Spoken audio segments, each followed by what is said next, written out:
Hello, my name is Mark Robinson and I'm from Liverpool John Moores University, and this is a Power1d tutorial, and in particular an example using ground reaction forces. So I'm going to start by just mentioning the Power1d code and documentation. There's a link to these in the beginning of this Jupyter notebook, and there's also a couple of references, one to the original Power1d toolbox by Todd Pataki in Piaget and Computer Science, and then a couple of papers in Journal of Biomechanics around estimating statistical power and sample size estimation. So note that this example and this notebook is going to use Power1d 0.1.7, as this is using an automated sample size method that's been updated relatively recently. So we're going to make this Jupyter notebook available, so hopefully if you have a Python installation, you can also download and install Jupyter, and this will help you run the code that you need here. So we're going to start by loading our relevant Python packages. So we're going to import the Power1d package, which you'll need to have downloaded and added to your Python path. And we're also going to use NumPy for importing the data and matplotlib for plotting. So we're going to start this overview but thinking about the inputs that we're going to need.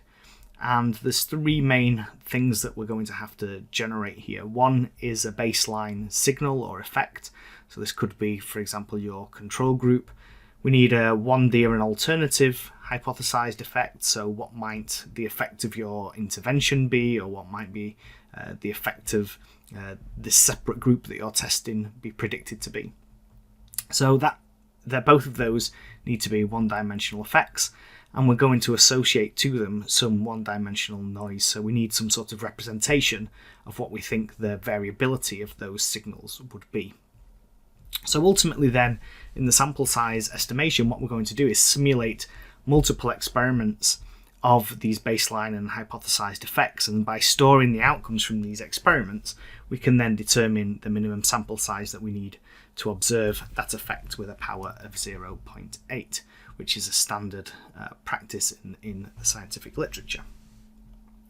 So I'm going to start just by loading some data, and we'll make this data file available to you as well. And that just stores the data and the mean continuum. Okay, so the first stage here, and there's some terminology to be aware of, is that we're going to create what's called a data sample model.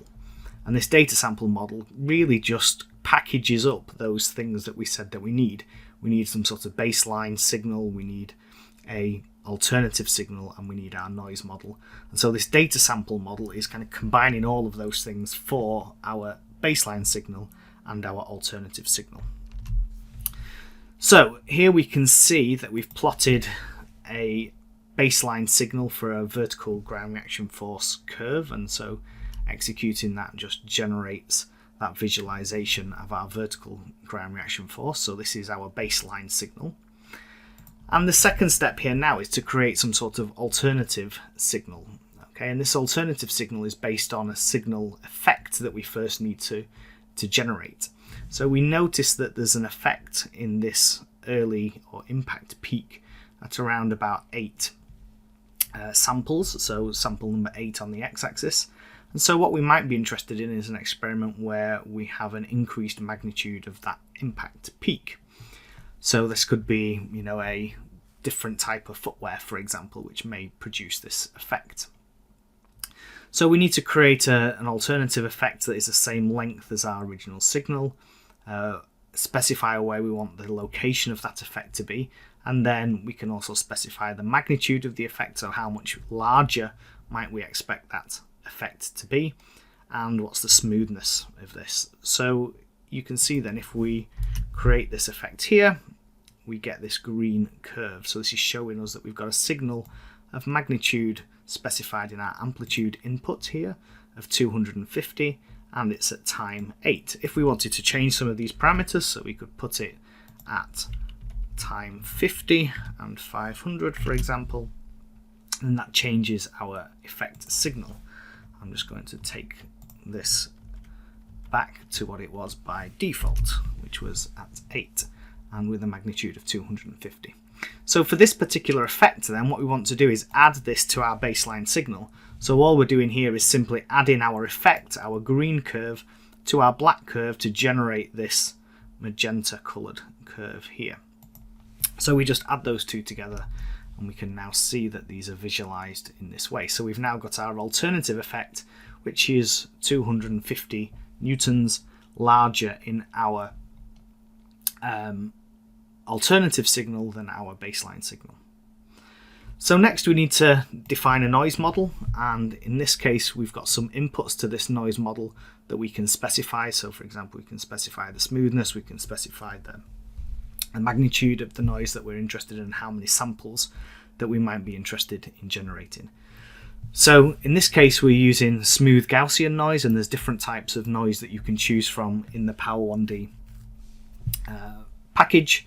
But in this case, we're going to use this noise here to generate these curves that you can see here. And we may wish to have change some of these parameters according to the particular experiment of interest. So once we've got those three stages complete, we need to collect all of that data into these data sample models. So we've got our baseline model here, which contains our baseline signal, and we've got our alternative model and signal, and that's contained within the second model. So we define these as data sample models, and at this stage it's probably useful just to visualize these different inputs that we've generated now. So don't worry too much about how we generate all of this plotting code, but if we scroll down you can now see the different inputs to our sample size estimation. So we started off with our baseline signal. We've got our signal effect here that we've now added to our baseline signal to create our alternative effect. And so both our null and our alternative have been combined with some noise here to give us not only the curve but some variability about that based on the Gaussian noise that we're adding here. So in combination, our hypothetical experiments look something like this. We have a baseline signal and some variability about that, and we have our alternative signal and some variability about that. So these two data samples are then what is taken forwards into our sample size estimation. So the final step is to use this sample size calculation, and there's some code here that explains how the steps that you'll need to undertake to make this work. So our data sample models are used as inputs to these experiments. So we've got an experimental model 0 and 1, which are created within this code. We specify the experimental statistic that we're interested in testing. In this case, it's a t-test between those two curves. And we want to test a range of sample sizes, which we need to specify. So all of those form inputs into this simulation process here. So this line of code is estimating our sample size based on a number of input parameters, and that includes the power, includes alpha, and the number of iterations, the number of repeat experiments that we're going to do in this case. So when we run this code, we're going to get this estimated sample size, minimum sample size output as a print statement. And you can see then we've got some visualization of this. So if I just execute this, it will take normally a few seconds because it's running all the multiple iterations of these experiments for each of the different sample sizes. So eventually you'll get an output, and we see here that the output suggests that there's an estimated sample size of 10, and that's shown in the figure quite nicely because if we draw a horizontal line at power of 0.8, you'll see that a minimum sample size of 10 is then where we cross the y-axis threshold of 0.8, and so therefore that's when we've determined our minimum sample size. Okay, so I hope you found that useful as a starting point to explore Power1d.